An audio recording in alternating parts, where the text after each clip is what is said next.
Danny Hoch. I'm an actor and a playwright, and I'm here at the Kirk Douglas Theater in Culver City, Los Angeles, which I believe is in California. That's what they told me. I'm doing my 5th solo show in 20 years. It's called Taking Over. It's about gentrification in New York City, but really everywhere. And here I am. I laugh at all these rap videos with these guns and holes. While you strike the roughneck pose, I pick my nose and flick it on ya. Most of the time, I think people sit down with an idea and a plot. For me, I usually start with the characters because I'm primarily an actor and then a writer. So I know who the characters are, I know where they are, and I know what their environments are and kind of what their conflicts are, but I don't really know what the play is about yet until I start putting it up on stage in front of an audience. And I actually go around the country to small cities where nobody's going to review it. And I put up these characters on stage and I see what works and what doesn't work. Here's the coffee, here's all the fucking creams and sugars you want, right? And here's 5 stirrers.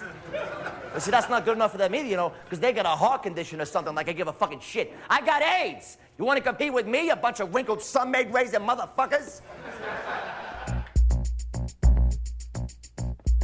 I think most of the time when people develop characters, they look at it as something very outside of themselves and their world. Okay, who is this person? How do I look at them from an anthropological perspective and look at all the things about them, how they talk, how they walk, how they move? I go about it a little differently.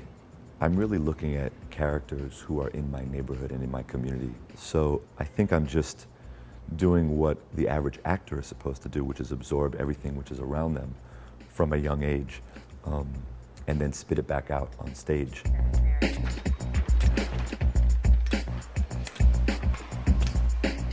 So, how you doing, Felix? Yankee swept it this time, right? Uh-huh. No doubt. There's a character on the DVD of Jails, Hospitals, and Hip Hop. His name is Victor, and he's on crutches.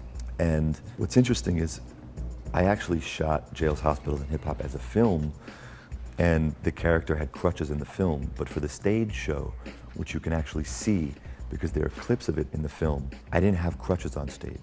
And for me, it was so much more effective to mime the crutches on stage. It had a much more profound effect on the audience. And I think it's because you could actually see in my body what the character had to do in order to walk on these crutches more than you did when I just got the crutches in one day and all of a sudden we were shooting. Well, I think the thing that most inspired me to make solo theater was that I was an actor and there wasn't anything that I was interested in acting in. And my friends thought I was crazy. They thought, hey, you're an actor. You're supposed to say yes to everything. And I said, no. My philosophy about being an actor is that you're supposed to reflect what's happening in your world. And nothing here is reflecting what's happening in my world or in my community. So I started making plays about that stuff. I've done a bunch of films and I've done television, but that's not how I've made my living. I've actually made my living doing this, which is rare, I know, but it's the truth.